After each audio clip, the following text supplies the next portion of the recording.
for anybody who doesn't know, this is Trent Hall, who, when we were just chatting for a few minutes before checking everything out, I was saying, okay, I've got a few things I want to say about you, but is there anything you want me to say? And he didn't want to say anything about his education background or any of these accomplishments he's had.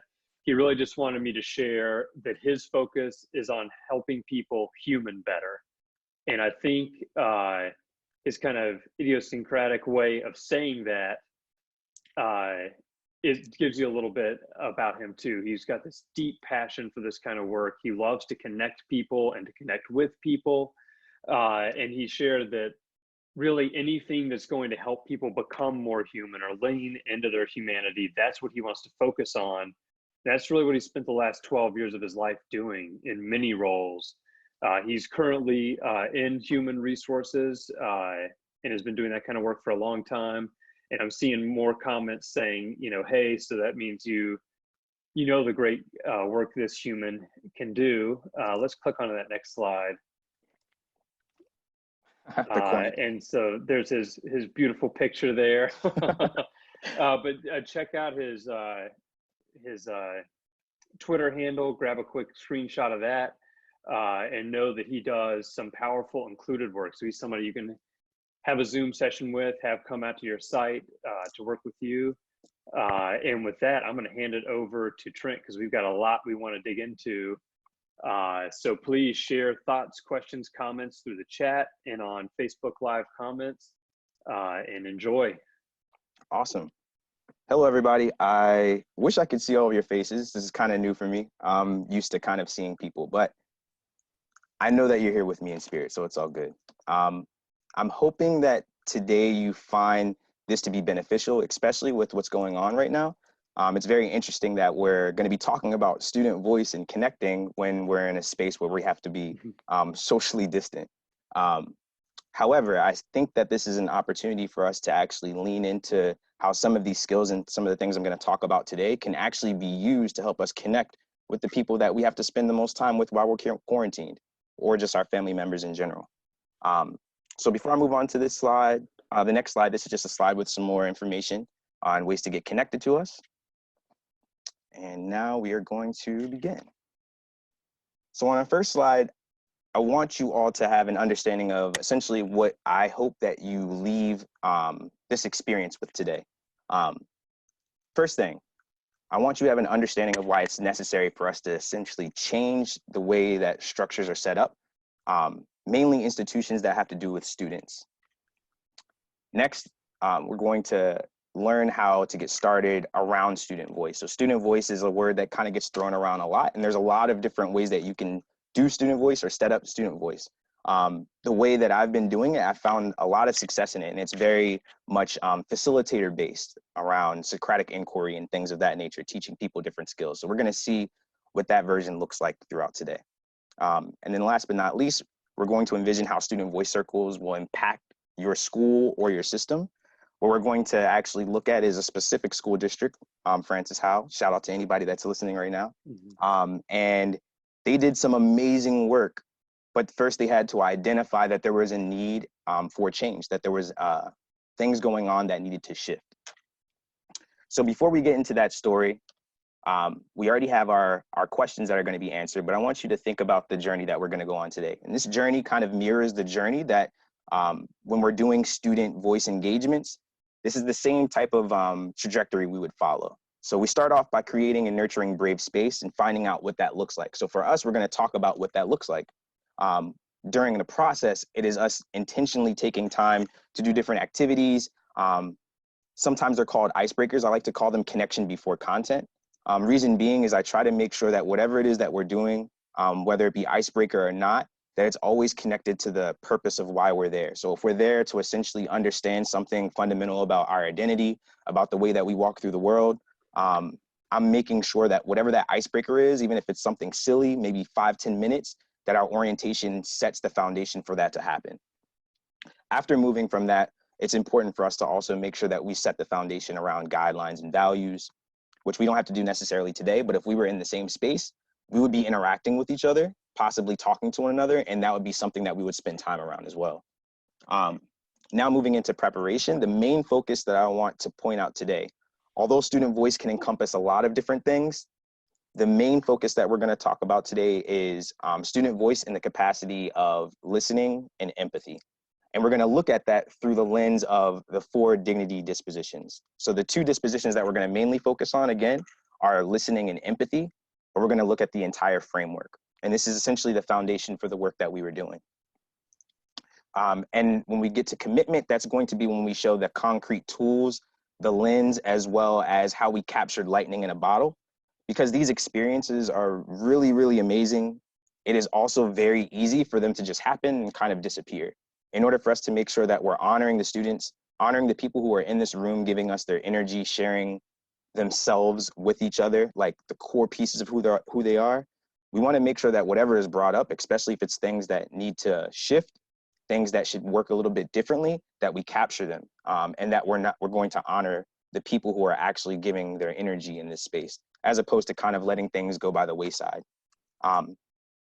When we get deployed into areas, we're only there for whatever that gig is. It's very important for us to make sure that whatever we're creating, like foundation-wise, has the ability to flourish when we leave, and that people have an understanding of the skill set of student voice in general, so that they can continue to work in that realm, even when we're not there. Essentially trying to like make it so that I don't have to have a job anymore, if that makes sense. It's probably counterproductive. But valuable. Right, exactly. All right, so I want to shift gears a little bit, and I want to invite you all to potentially put some answers in the chat. What I want you to think about is, if you had to define these 2, what would be the difference? So how would you define brave space versus safe space? And I'm going to give you all some time, so let's take about a minute or 2, maybe chat some stuff, and then Isaac, I believe, is going to maybe shout me out a couple answers, and then I'll give you all like the concrete answer that I feel I want you all to take away. Yeah, so whether you're putting some comments on Facebook or you're throwing them into the Zoom, just let us know what you're thinking. And if you're in Zoom, make sure you select all panelists and attendees, just like Brian just did, so we can all benefit from your thinking.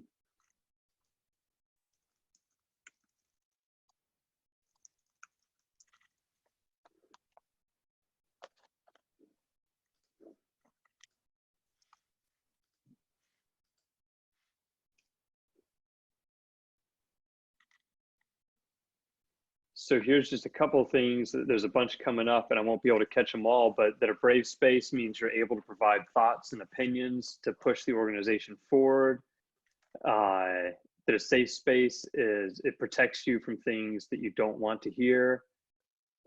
Safe space is a comfort zone. We're already good there and it's easy. Brave space is where we try new things, and this is all caps, are learning in all caps.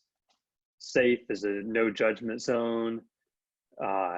And seeing a lot of things that are similar to these. Brave space, we're going to take risks and we're willing to learn from those. When we're brave, we're not afraid to fail. But kind of a theme about this, like, safe means we're not going to be judged, but it also can mean maybe it's a comfortable place and we need to move beyond that comfort. A lot about taking risk for brave spaces and stepping out. Yes, We've definitely. got people from all over, but a lot of trends. So I'll keep kind of monitoring these, but you can jump back in and share your thoughts with us, Trent. Awesome. Honestly, I feel like maybe I should just like move to the side and let you all like finish, because that was spot on. So when it comes to brave space is, I want you to think about courage as the root word. When we're talking about safe space, it's exactly what you all said. Comfort is the root word.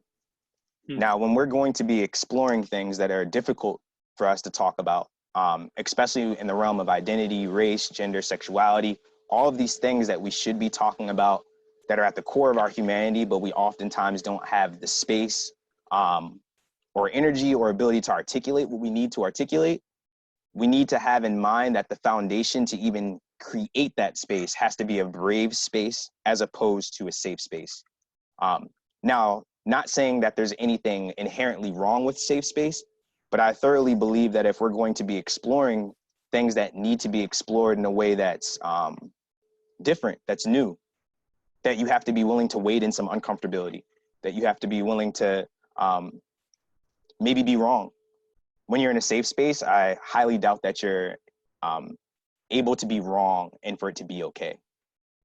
Now, with that being said, if we're creating a brave space and we're going to be exploring a lot of things, we need to really understand that in that brave space, what does honoring dignity actually look like? So on this slide, as I said before, we're going to focus on listening and empathy, but I just wanted to make sure that you all could see the entire diagram. So what we have here, we have dispositions, the 4 dispositions, which are the outer ring. And then after that, we have the indicators of belonging. And then we have the standards of dignity. So I'm going to leave this on just for a little bit so you all can just have a chance to glance and look at it. And essentially what I want you all to be thinking about is that this is a representation of treating someone as if your humanity is equal to their own humanity. Dignity is not something that you can take away from someone. It's inherent. It can only be honored or violated. So essentially what we're showing right here is the existence of everyone, but it can be violated. Now moving to just the dispositions, as I said before, what we're going to do is we're going to specifically focus on 2 of them for student voice. Listening with empathy. And I like for people to really think about this as essentially like a superpower. There's a way that if you truly lean into listening to yourself and listening to other people with empathy, that you'll understand more about the world around you, more about yourself as well. So here's a bit of a definition for you all. Understanding others, devoting mental energy to another person's thoughts and ideas, making an effort to perceive another's point of view and emotions. Essentially, a bit more of what I was just saying.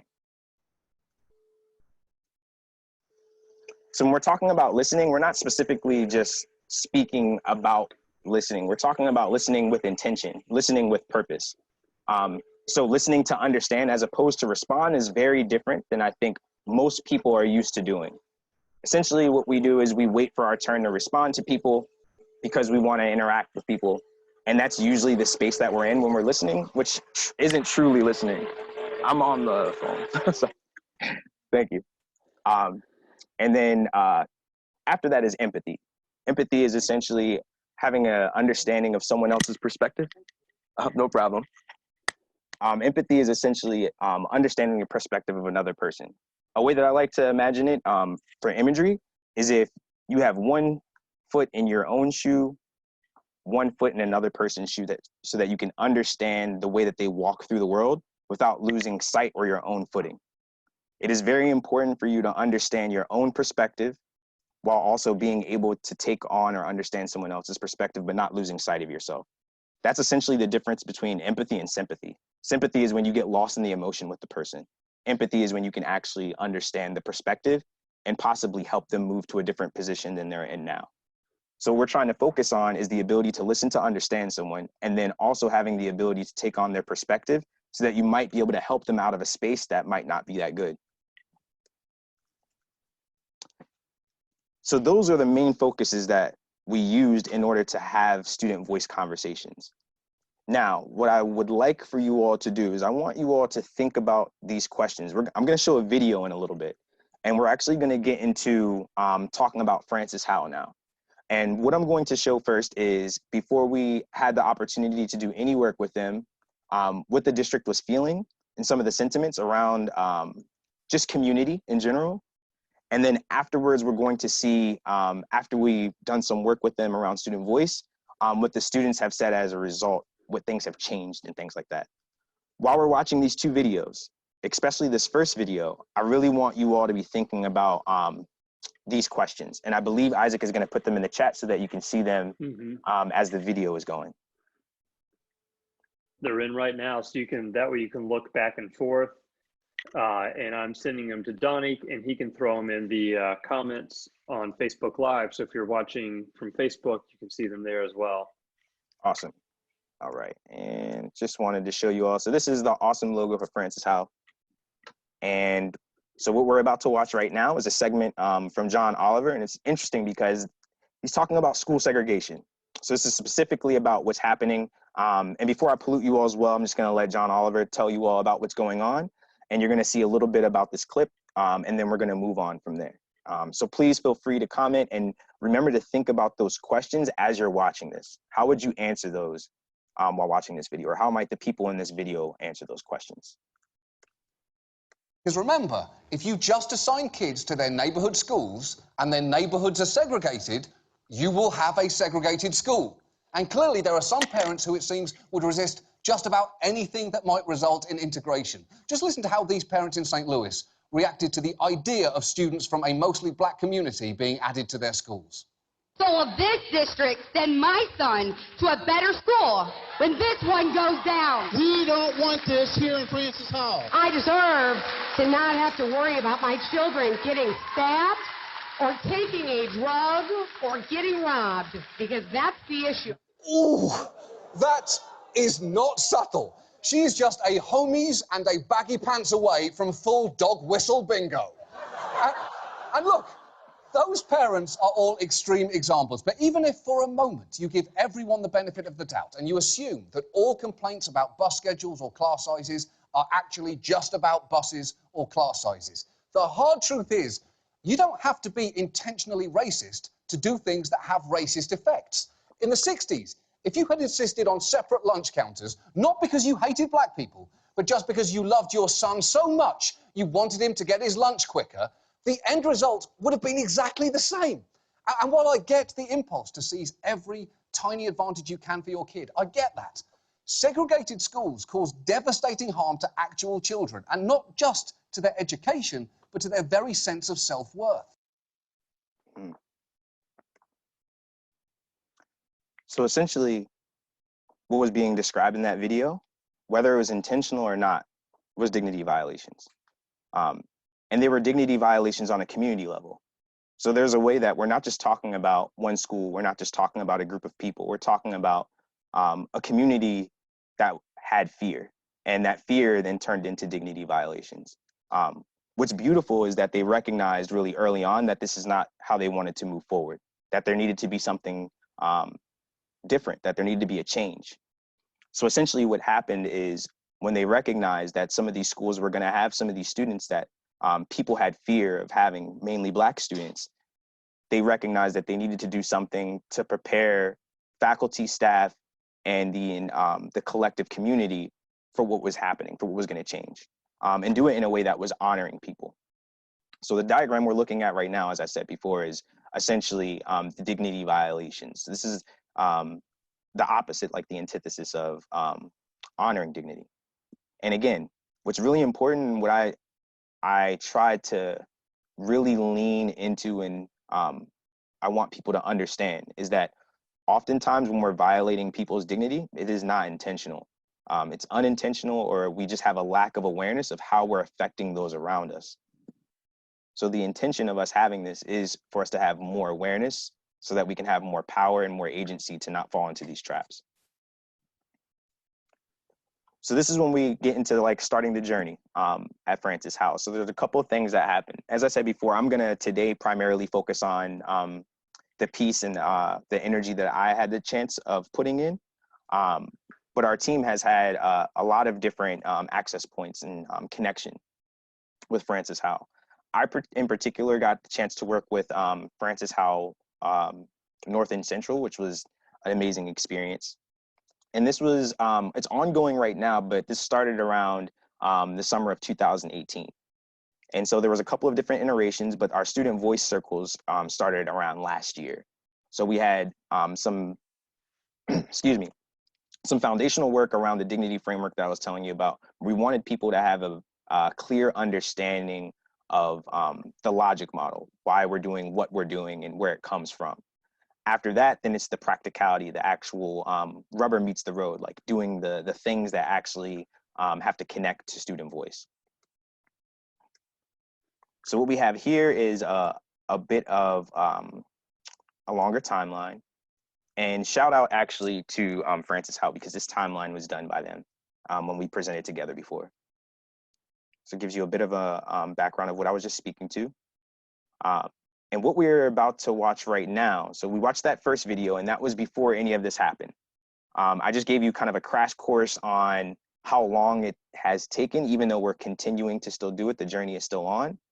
Now, as we got to 2019, I want you to see how students have responded since they've had the opportunity to do student voice and have some of these interactions where they're focusing on identity, connection, and dignity.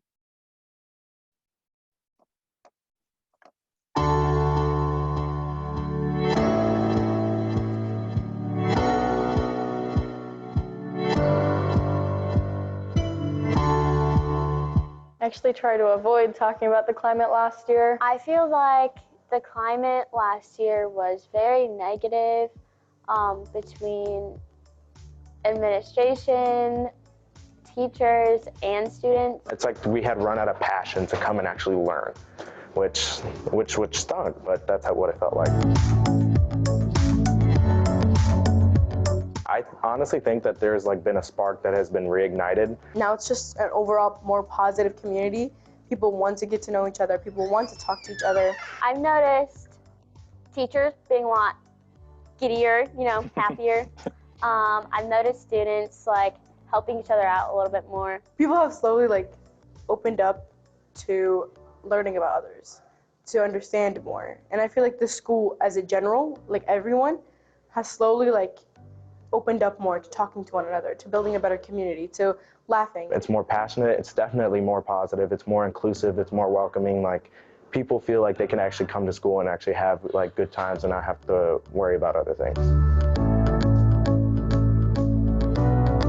I feel like Goonies have really done a good job of bringing people in. They've kind of been a group for everyone. If you want to go to games and you want to cheer on sports teams, people are going to be there, cheer on with you, and just include you. Wearing freaking hats, okay? Because sometimes you just have bad hair days. You just need to put on a hat, The idea of the International Festival kind of came up, and we just ran with it. And in the end, there were around 20 different cultural groups represented. One, it really helped kind of encourage diversity. I think a lot of people were able to come together around celebrating culture. We were trying to get anybody and everybody to come join, present anything, which was really neat to kind of bridge so many cultures and then have so many people from so many different backgrounds come. I think it really also helped with the dignity and respect, because in seeing so many different cultures and kind of all of these people from such different backgrounds coming together, it was really clear that we could all easily respect one another while respecting their backgrounds. Well, you just want everyone to want to come to school. When you want to come to school, then you learn better. If you're dreading every day and just dragging into school, then you're not going to want to do your homework, you're not going to want to learn, you're not going to want to pay attention in class.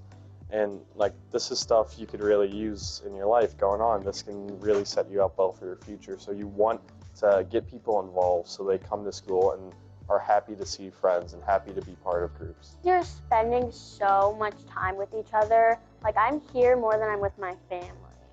So the people that you're interacting with on a day-to-day basis, you need to make sure that you are treating each other as if you were a family. I think the biggest strides that have really made a difference in inclusivity at FHN is with diversity and kind of culture, inclusion, and things like that.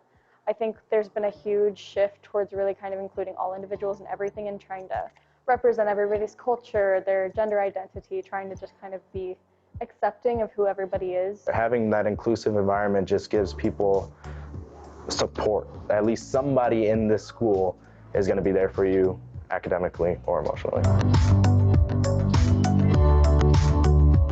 Those two play off of each other. If you don't have respect, you don't have a lot of dignity or pride or anything like that. Because we are all inherently equal, we all may have different backgrounds, but we all still have that same, dignity. I think that's really changed how people communicate, and not just communicate, but even interact with each other, whether that's in the halls and someone drops their stuff and someone else will go pick it up, or just stepping in when you obviously see somebody's dignity not being respected. I feel like I represent a minority that isn't like a really, really low minority, like a super low percent, which is like the Muslim community at FHN. So I feel like it's important for me to have a voice to show people, you know, just because somebody's a minority doesn't mean they're bad, or it doesn't mean that they're dangerous or anything. I love coming to like see teachers every day, like to know that I'm gonna like I have those kinds of relationships. Like it's always fun to be in class and learn something, but just have fun while learning. I love coming to North to see the like people. I love learning. Kind of makes me sound like a nerd, but I really do enjoy my subjects. The teachers help make it interesting and help explaining it to me, and I really like expanding my knowledge on subjects. I love coming to FHN because just the growth and how far we've come in such a little amount of time. I really love being here, and I'm so sad that I'm leaving. People are what make FHN absolutely incredible. Just the support that I have, whether it's a crazy idea like starting an international festival, or if it's something as simple as really like needing an extra few days on a homework assignment. I've never come across a teacher or administrator who is not supportive and more than willing to help. I love coming, honestly, because I really do love seeing the people. Like, I love the people of FHN. We're a great community, honestly. And together, I feel like we could really like make FHN the best school. All right. Let's see. So that was very, very different than the first video we watched. And like every time I watch that video, it makes me miss my friends at the school.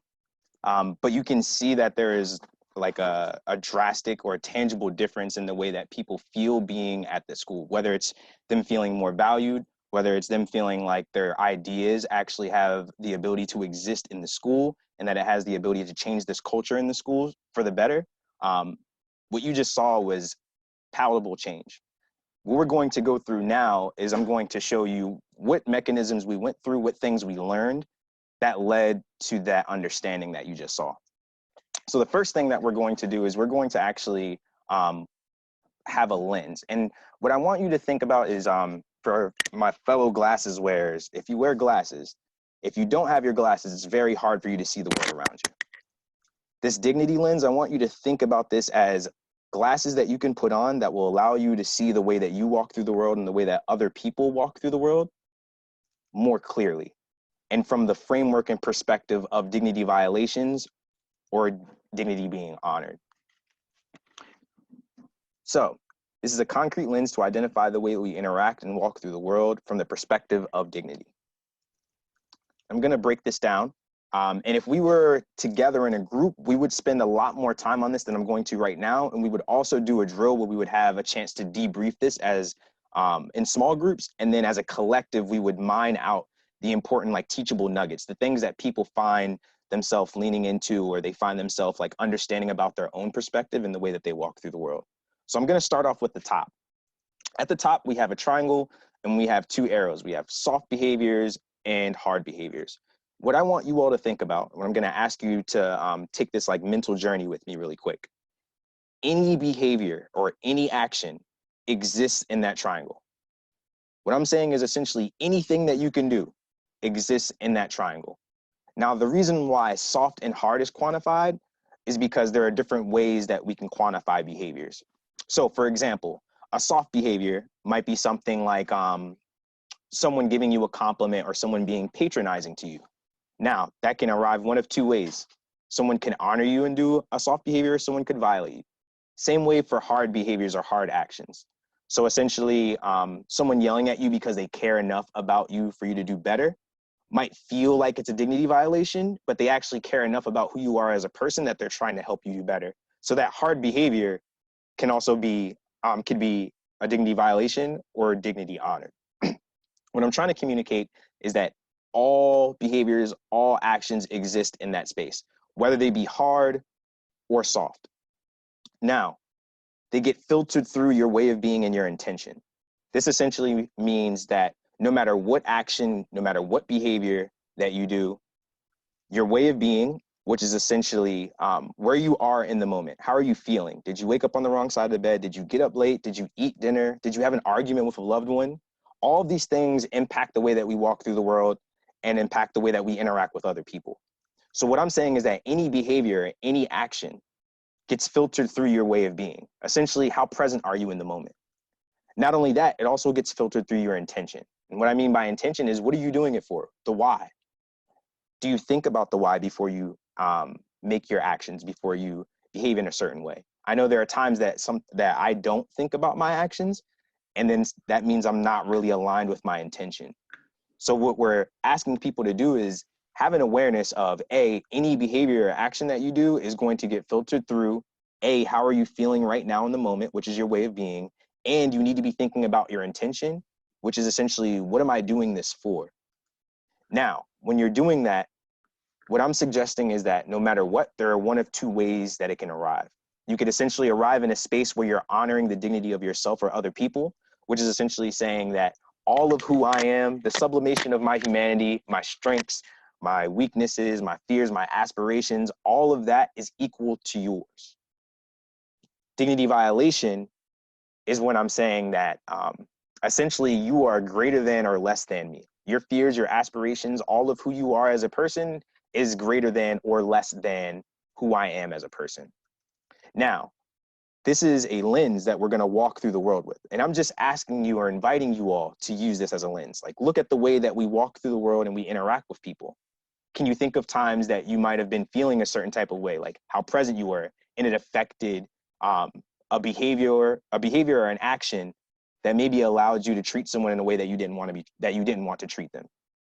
Essentially, what I'm saying is that if we have an awareness of this, it gives us a lot more power to understand how we're interacting with people around us, and we have more of an understanding of why people might be doing the things that they're doing to us, allowing us to not take things as personal as we might if we didn't know. So now what's also super important is not only just to look at this diagram, but I think it's hyper important to understand red flags. So what we're going to do is we're going to look at different types of violations, the ways in which we can violate someone's dignity. Now, these are not by any means all the different types of violations.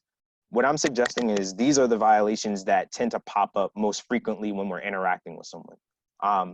So I'm going to ask you all to just think about this for yourself. And it's really difficult for us to think about times that we violated someone else's dignity as opposed to times that our dignity has been violated. And when we're doing this drill after we have this experience in student voice, I actually invite the students to think about times that they might have violated someone else's dignity. It allows you to lean a little bit more into yourself as opposed to just paying attention to how other people have treated you. And it's waiting in that brave space that we talked about, that discomfort, that uncomfortability, for us to create a new neural pathway, something different, a way of interacting differently than we have before. So for our types of violations, the first one that we have is a vehicle. And essentially, it's just using someone, pretty much exactly as it said, it's self-explanatory. A vehicle is essentially where you're using someone to achieve an objective or a goal. There are times in my life where I know that I've done that. And my assumption is that there are times that you can think of that you've done that. Having the power to understand this and to go back and retroactively change it or to stop yourself from doing it in the future is why this is important. Next is an obstacle. An obstacle is essentially where you're viewing someone as simply in your way of achieving an objective or goal. Another thing that I found myself doing, whether it be unintentional or intentional, I try to be very mindful of that now. But having to own the times that I've done that, even in the moment, is the easiest way to kind of lean into this, to lean into your own humanity and the humanity of other people. Next is a nothing or an irrelevancy. And this is probably the most common. Think about how often, I mean, not right now because we're social distancing, but how often we're just in the mall and we don't acknowledge each other. We walk past each other. There's all this life, the collective experiences of everyone who's around us, and we don't really even acknowledge each other. Something as simple as like making eye contact or smiling at somebody could actually make their day. And I think sometimes we don't think about that. So an irrelevancy, honestly, is a type of violation that we probably all do very, very, very often without thinking about. And that can look very different in a school as well. Next, we have an idol. An idol is probably most common for the newer generations now, especially with social media. What I mean by an idol, which is different than someone that you're actually looking up to. An idol is someone that you are seeing as greater than yourself, someone that you're putting on a pedestal. So think celebrity worship, or a lot of people, I think, see things on social media and like people's virtual identity, and they want that to be their actual identity. And what ends up happening is they lose sight of who they truly are, their true essence of their humanity, their identity, and they start to take on someone else's characteristics. That is actually a violation of your own dignity. You're not honoring the awesomeness of your own humanity when you're doing that. And last but certainly not least is labels, and this is probably the one that pops up the most as recent. And this is a label or a stereotype. This is essentially where you're just placing things on people based off of maybe your own assumptions, based on experiences that you had. What's really important about this is that they only can exist for you as that label. They're essentially like a binary. They're only allowed to exist as whatever thing you're labeling them as. I know for me, I've walked into spaces and I've definitely felt like whatever my locks, septum piercing, and skin represent to people, that's all I was to them. So essentially, we have dignity violations where we just place things on people. And what's very interesting about that one in particular is that in order for survival, we categorize things. Sorry, a little bit of my biology background is coming out. But we categorize things in order to survive. So when we're labeling people, when we're placing things on people, it's a survival mechanism. Now, if you don't question that, or if you don't have the awareness of why you're doing it, it can be very dangerous. So essentially what I'm saying is that labeling in itself isn't bad because it happens. But when you are allowing yourself to only treat someone as if they are that label, they're not allowed to exist as anything else. That's when you're entering into the territory of essentially violating their dignity. You're not letting the fullness of their humanity shine through. So those are, so that's the lens, and those are the different types of violations. So just to take a quick step back, this would all be on one chart, and we would essentially take time to look at this diagram, analyze it from your own perspective, see what you have, and then we would take time pairing in groups, depending on numbers, and we would talk about the different types of violations from the standpoint of what are times that you have unintentionally or intentionally violated someone's dignity. And then moving from that, name the type of violation. And then what would you do differently if you could go back on that situation? Experience tends to be pretty powerful. And then what's really cool is when we mine the teachable nuggets out. So like in the small groups, it's easier for people to talk. And then as a collective, I essentially ask if anyone wants to volunteer to share anything in the room. And usually I'll say something around the lines of, because I'll usually walk around the room and I hear a lot of really amazing perspectives. And I think that it's really important for other people to understand some of those perspectives, but I never want to put anyone on the spot. So I essentially just ask everyone if there's anything that they feel other people could benefit from in this room that maybe you were thinking about, or you and your partner or partners were talking about, this would be the perfect opportunity for you to put it into the room. And for introverts, sometimes it's a little bit harder, but there's a little bit of a nuance that I can do with that, which is like just building rapport with people and making sure that you can pay attention. As an introvert, I can usually pick out the introverts in the room. So it's almost like a gradual release, like you do it from this much tighter, more controlled pairing, or, you know, into a group, into a larger group, and then you can take that out into the world and be successful with it.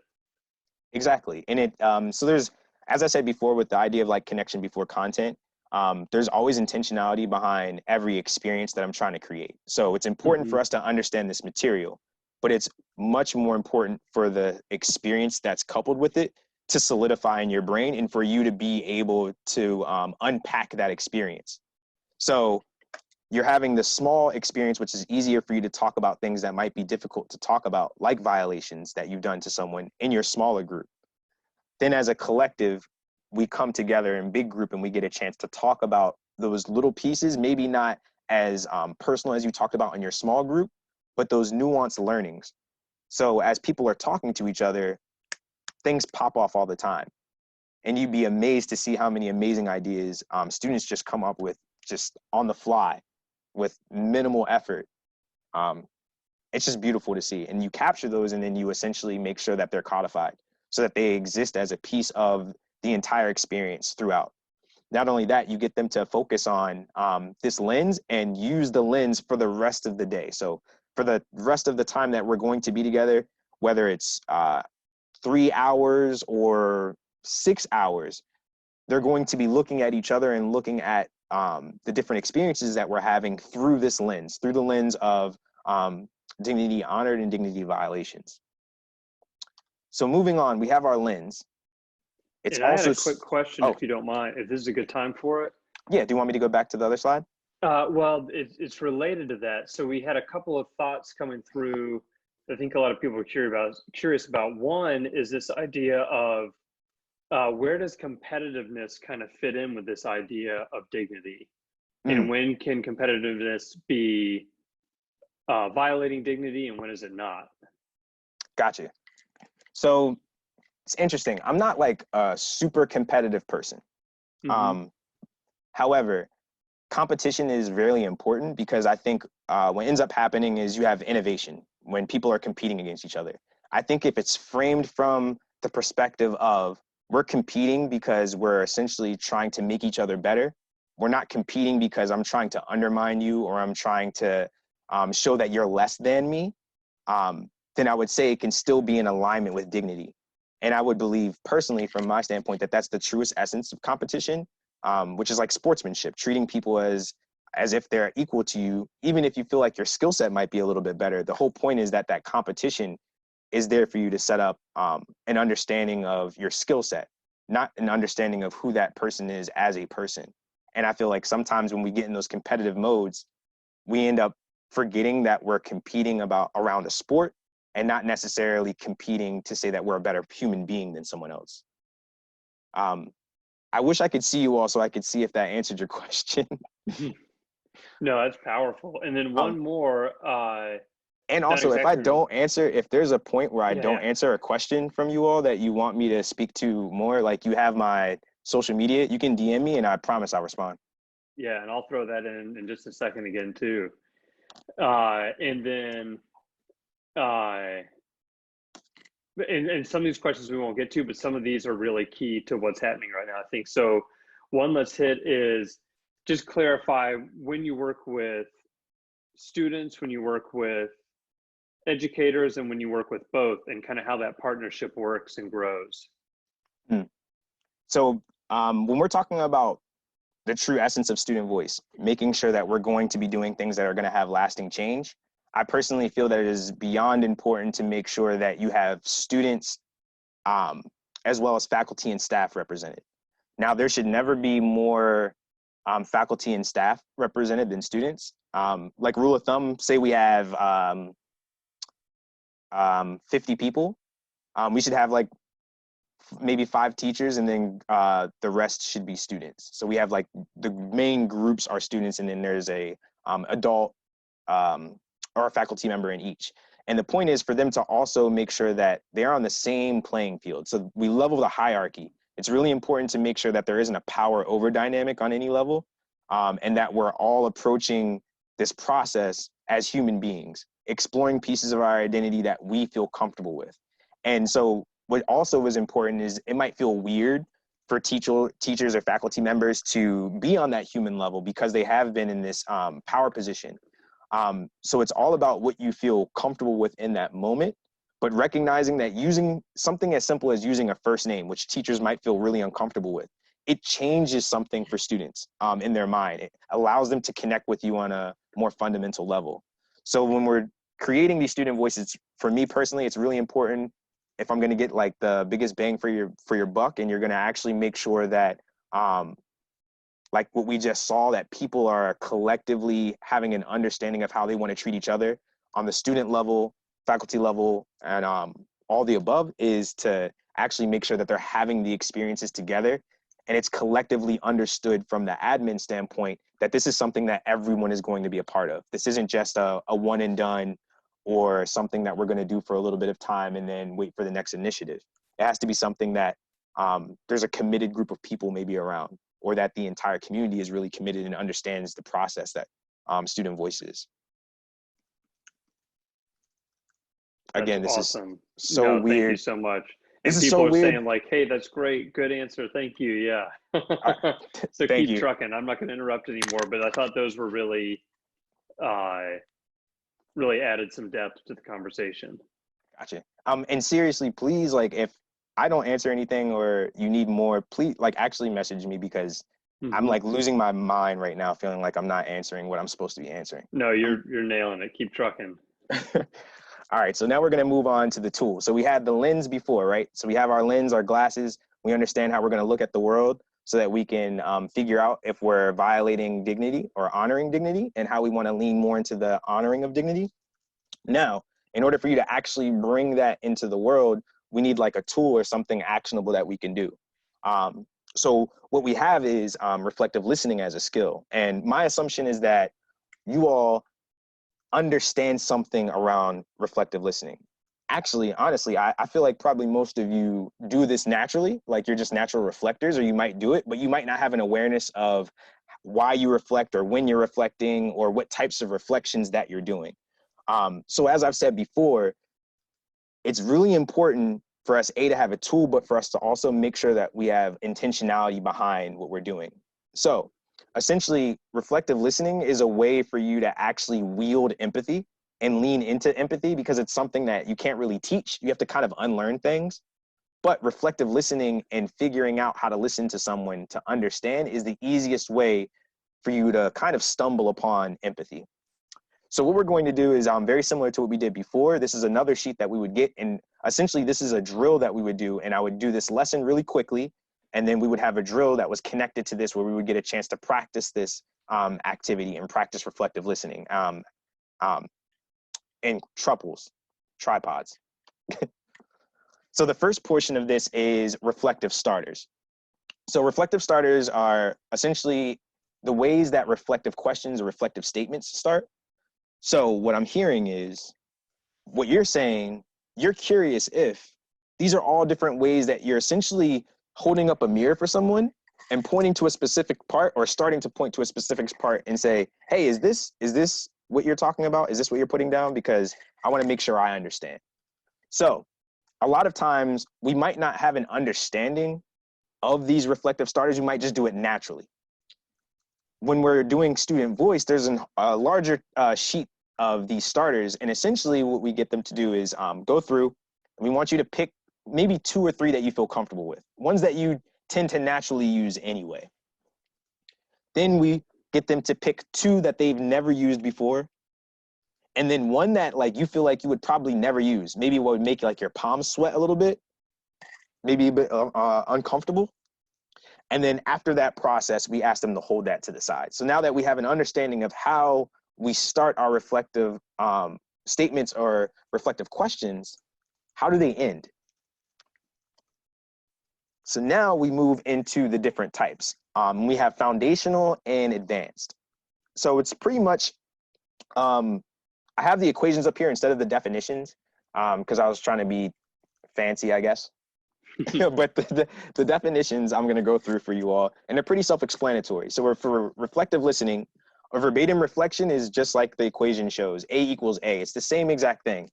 Now, if someone is saying like a long drawn out paragraph, you're not going to repeat back the entire paragraph. But something that I like to do is I pay attention to hot words. So there's usually a word or a statement or a phrase that for whatever reason sticks out in my brain. Maybe it's because of experience I had, maybe it's because of the inflection or tone of voice that they use, but it's something that sticks out. What I tend to do when I'm using a verbatim reflection is I will repeat back that portion of what they said, just that portion. And it's really important, because it's verbatim, to make sure that you're using their exact words. Now, verbatim also is really important if you feel that the emotional is tangible when you're talking to someone. It doesn't matter what type of emotion. It could be happiness, anger, whatever. But if you feel like the emotional is tangible, that they're speaking to the emotion, verbatim is your best bet, because you never want to name or describe someone's emotions for them. So when you're reflecting back, if you can reflect back exactly what they're saying, 9 times out of 10, if you just simply repeat back their words, we don't really listen to ourselves. So that person will be like, actually, yeah, I did say that. And we'll give you a lot more information. So this is essentially you being able to understand their perspective, and you're listening to understand without the added like point or pressure of having to respond or make it about you. The whole point is that you're listening to help them understand more about themselves, which is inherently helping you understand more about them as well. And this is how you kind of lean into that empathy and uncover empathy. So moving down, we have translation. And translation is essentially where you're changing, like tweaking a little bit. So you're like changing one or two words, but what you're changing is like that hot button word that we talked about before, or that phrase. And what you're doing is replacing it with a word that kind of sticks out to you that means kind of the same thing. So you're translating it into your own understanding. And what you're doing here is you're showing that what you understood was this.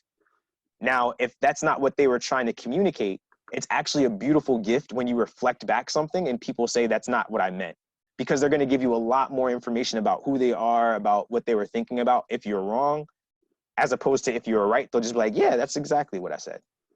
Now, sometimes more talkative people might give you a little bit more, but I say that to say that when you're doing reflective listening, it's not about being right. It's not about reflecting back the absolute thing that they said or being 100% correct. It's simply leaning into listening to understand. And if you're wrong, it's actually a beautiful gift because they're going to give you a lot more information about why they said what they said and what they really meant. Next, we have far out. And this one's kind of risky. So far out is actually where you're listening to what someone said and you're actually reflecting back something that they did not say. It's kind of something removed or kind of like far outside the box. I wish I would have brought this image up, but if you could visualize with me right now, there was a target. Verbatim would be the bullseye. Translation would be maybe a little bit outside of the bullseye.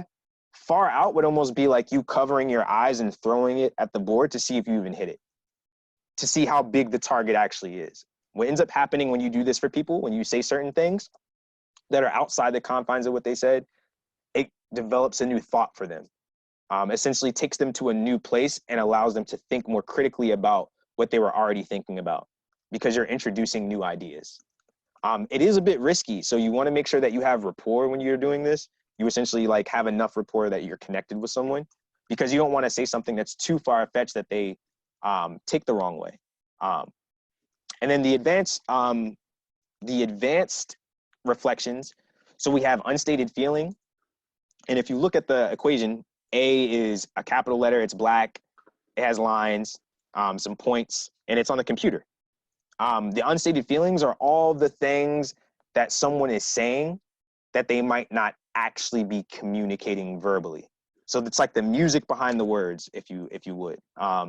So any of the non-verbals, non-vocals, all those things that you're seeing that they aren't necessarily communicating, these are the unstated feelings, the things that you could bring up, that you could reflect back to them, that they would have an understanding of what they're actually putting out or communicating. And then the last but not least is connecting the dots. And connecting the dots is just taking multiple thoughts, either from one person. So if someone said multiple different things and you recognize that they're connected, that you basically just reflect back all those things, those pieces that you heard, and then you synthesize a new thought process or a new reflection based on those pieces that you grabbed. This is also beneficial because you can do it with more than one person. So if there are 3 people talking, you can essentially grab all 3 points and create one central point. So now everybody can talk about the same thing. So I know that was kind of crash course really fast. When we do this with the students, it's done experientially. So there's a way that they're going to get a chance to practice this. There's a chance that they get to also ask questions. And then we get a chance to also share experiences. Anytime that I'm doing something or asking any group to do it, I've done it myself, or I will be willing to do it right there in that moment, especially if I'm asking people to be vulnerable around certain subject matter or to share something about what they thought. So that's a part of this process as well. And Just that like, could be a great challenge for everybody out there, is think, when's a time you can practice this reflective listening in the next week or 2 weeks or whenever, and then even are you willing to share that reflection with one of us or with, you know, someone else, a spouse or a friend or a colleague, so you get that moment to try it out, and that may spark some more questions to send out to Trent. no, seriously. And just like a little side note, what I notice in my life, and this is like kind of sucks, but the people that we have the hardest time reflecting, empathizing, leaning into like their humanity the most around like stuff like this is our family members, our loved ones, because they are essentially, we know that they're going to be around us forever. So what I would say in connection to what Isaac said is practice reflective listening on your family members, people that you inherently feel like they have to love you. Try something different. And like what will happen is it's pretty funny. They'll probably look at you like, what's wrong? What are you doing? What do you want? But it just goes to show you that we really don't put a lot of energy into paying attention to the way that we interact with each other. And that when there's an awareness around it, we get to see all of these little hiccups that can be really easily avoided. Okay, so I'm going to move on to the takeaways. So this is essentially like the takeaway. So what we would end up doing is a drill. In this drill, we would have 3 different roles. So we would be in groups of 3. There would be a reflector, there will be a recorder, and there will be a storyteller. Now, what happens is there's multiple different rounds, so each person gets a chance to be in each specific role. The storyteller has 2 to 5 minutes, depending on how mean I want to be, completely clean, where they have to respond to a prompt. No one interrupts them for 5 minutes straight, for 2 minutes straight, they have to talk about a prompt. This prompt I usually pick is based around identity or people having to talk about something that they enjoy about themselves or the way that they walk through the world. Main point being that many people don't actually like take the time to do that. So it's like, really want you to sit and think about yourself and like how you walk through the world and what's important about your identity and stuff like that. So the storyteller talks about that. The reflector is sitting in front of the storyteller, and it is their job, without pen or paper, to maintain and hold all of the information that is being given to them. Their job is to reflect back the important pieces of what they feel the storyteller shares about their identity or about the prompt. The reflector is slightly behind the storyteller. So the recorder is slightly behind the storyteller. So the recorder cannot see or make eye contact with the storyteller. So they can't pick up any nonverbals or non-vocals, but they do have the ability to write down all the important pieces of what they feel. So now what ends up happening after each round, the reflector reflects back the important pieces of what they saw. Not only that, they're intentional about saying what type of reflection they're doing. So they'll say, I'm going to do a verbatim reflection, and I heard da da da da. And they also are supposed to use the starters that we picked in the beginning. So the 3 that we use often, the 2 that you might not use that often, and then the 1 that makes your palms sweat a little bit. So during that process, they're practicing those, right? And they're practicing the different types. Now the recorder has the ability to jot down stuff. So essentially what happens for them is they might actually get a lot more of the information, but they don't have the nonverbal, non-vocals, so they can't see facial expressions and stuff. And the storyteller, as this is going on, gets a chance to actually understand and hear back their own perspective and their own story from a very real space. So what I have on the PowerPoint is essentially like the outcomes, the things that you can take away. And now this is like a very, very watered down version of what you take away.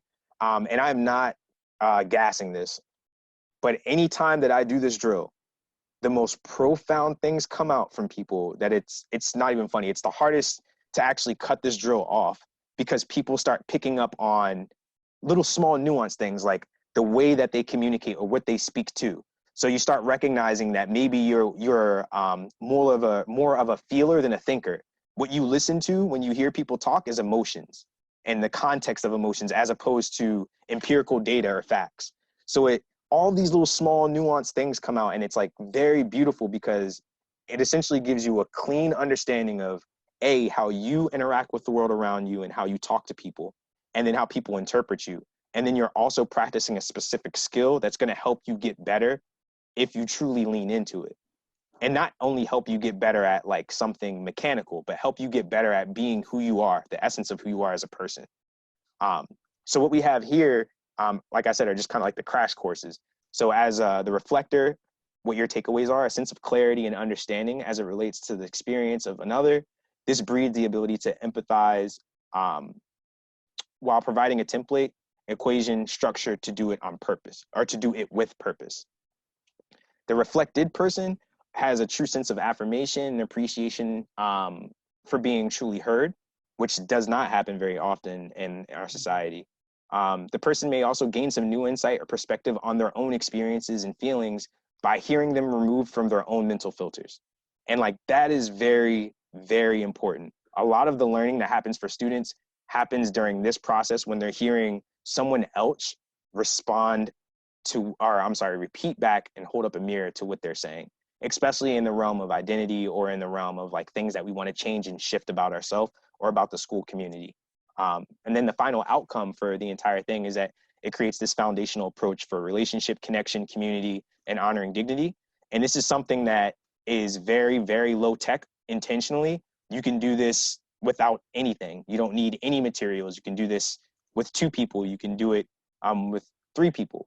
So it's like intentionally set up so that when I leave, you have this sheet where you can continue to practice these reflective starters and reflective types. And I'm really inviting you to like not believe me that any of this is going to work, but just go try it. Go try it on your parents. Go try it on people that you care about. Start reflecting back and watch how the world arrives for you differently. And so like that's kind of the process for that. And I wish we had more time, or that you all were with me so that we could do it. In the future, we'll make it happen. Yes, definitely. And then as we come to the close of the activities for the day, and now I went over 2 main skills, but there are other activities that we would do during the day. There is different pieces of media that we might watch and like debrief that as well. But what I just focused on and wanted to focus on were the 2 skills, or I'm sorry, the skill and the lens. That's like the main foundation when we're doing student voice. Now, in order to make sure that we're capturing what we're doing and that this isn't just going to like exist in a vacuum, at the end of our experience, we've essentially been having like this like kind of like uptick. We've been having experiences and doing things intentionally to like connect with one another. And at the end of the day, it's essentially like normal for us to talk about things that are like our emotions, our feelings, the way that we walk through the world. Not only that, but we spent a particular amount of time talking about the things that we want to change or shift within our school climate and culture that relate to our identity or relate to the way that we feel valued or lack thereof. So at the very end, and this is usually right after we do something called the included walk. And the included walk is a way for people to essentially experience the difference and similarities of identity without having to communicate or talk about them. So it's essentially done in silence. You decide if you want to step forward if a statement is true for you. And all those statements are about different pieces of identity or different ways that we walk through the world, or different the lives that we have. After that, we debrief that process. After that debrief, when we talk about it and what we actually gained from that experience, what was important, what we want to remember, we culminate that by saying, okay, so there were a couple of things that we stepped out for, that we might have stepped out for, that highlighted maybe some things that aren't so awesome about our school. But there were also some things that we stepped out for that we definitely want to highlight and we don't want to do more of. So what we're going to do is we're going to codify that. We're going to make sure that we solidify it and that we have it concretized. So that process is essentially each small group, which is like a home group, it'll usually be around 8 to 10 people with 1 adult in the group, like we talked about before, gets a piece of chart paper, and essentially they're responding to these 3 questions. Split it into 3s. What should continue, stop, and start happening in our school environment that would inherently allow us to feel that we belong and that our value is not determined by anything except for our humanity? So just to read over those questions again, or what I have specifically. What things need to continue happening in our school community in order for all people to feel that they belong and have inherent value?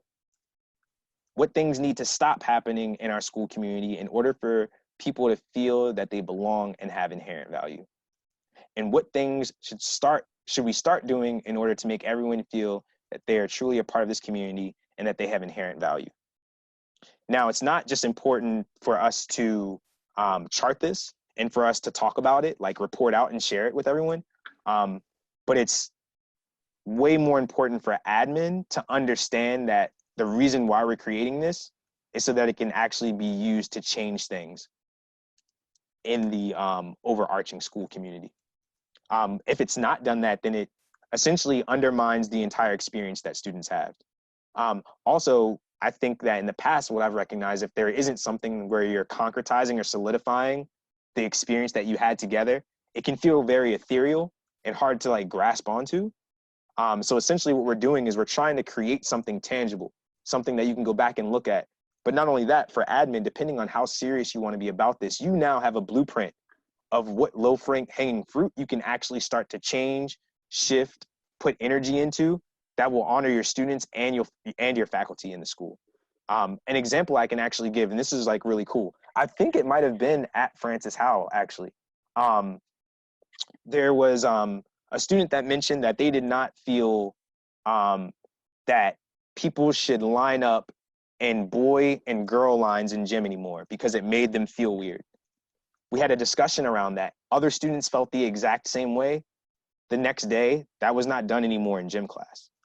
That completely changed how people felt about their voice and the power and hierarchy they have in that school space. That's something really simple, low-hanging fruit that like would come out of an experience like this that has an absurd amount of value to students. And I think that a lot of times as adults, we don't think about things from that standpoint. That something as simple as that actually communicates a world of care.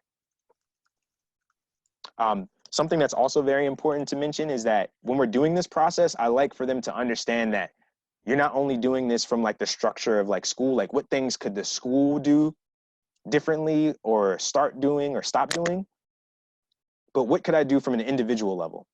So from an individual level, what could I continue doing that would help me make people feel like they belong? On an individual level, what should I stop doing that probably undermines people?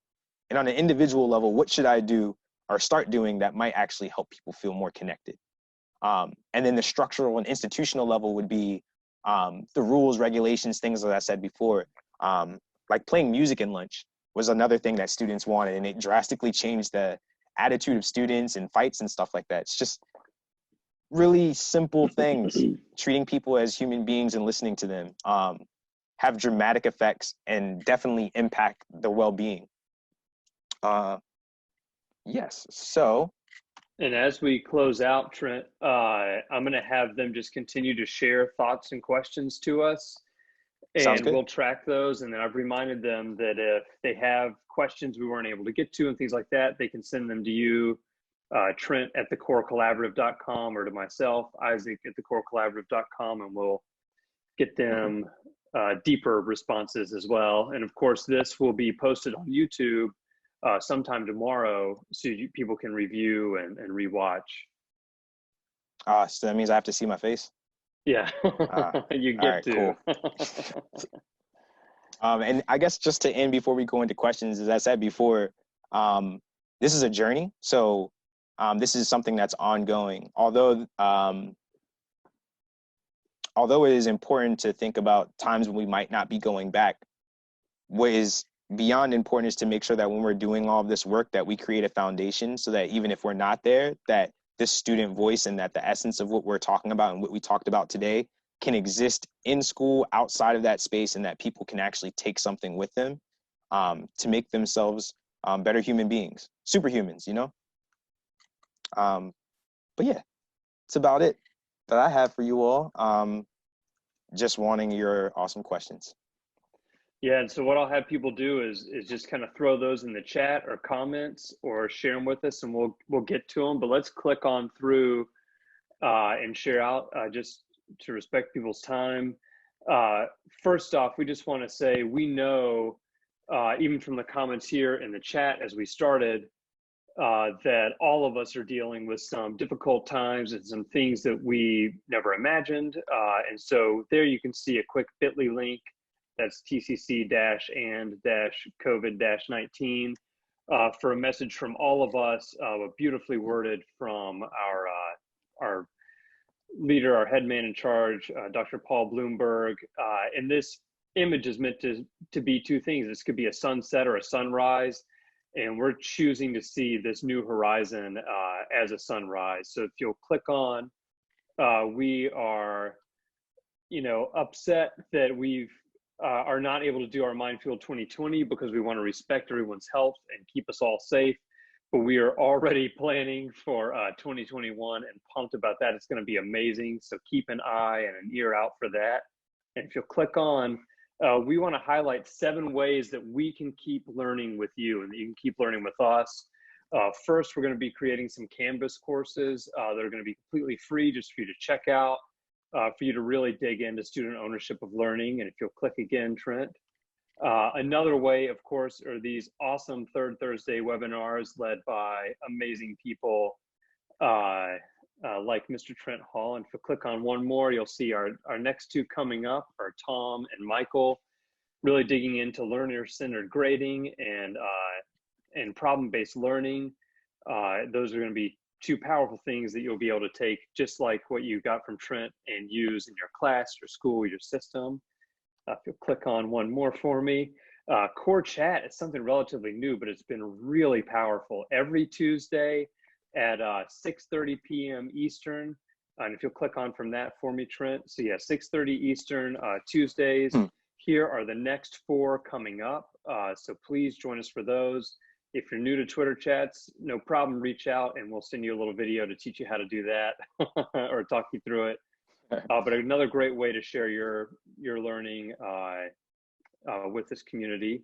If you'll click on one more time, this is going to be really cool. Star Saxton does so much for education, but one thing she's going to be contributing in addition is this Authored and Inspired series, which is going to be a series of interviews with authors in education, kind of sharing both their insights for education and for connecting with people, as well as their process and their inspiration as writers, meant both to strengthen the educational community and to inspire all of you to take these chances and get your ideas out there as a writer. And then next, if you'll click on, we've got our amazing blog. Once again, Star's name is coming up. She's a superstar.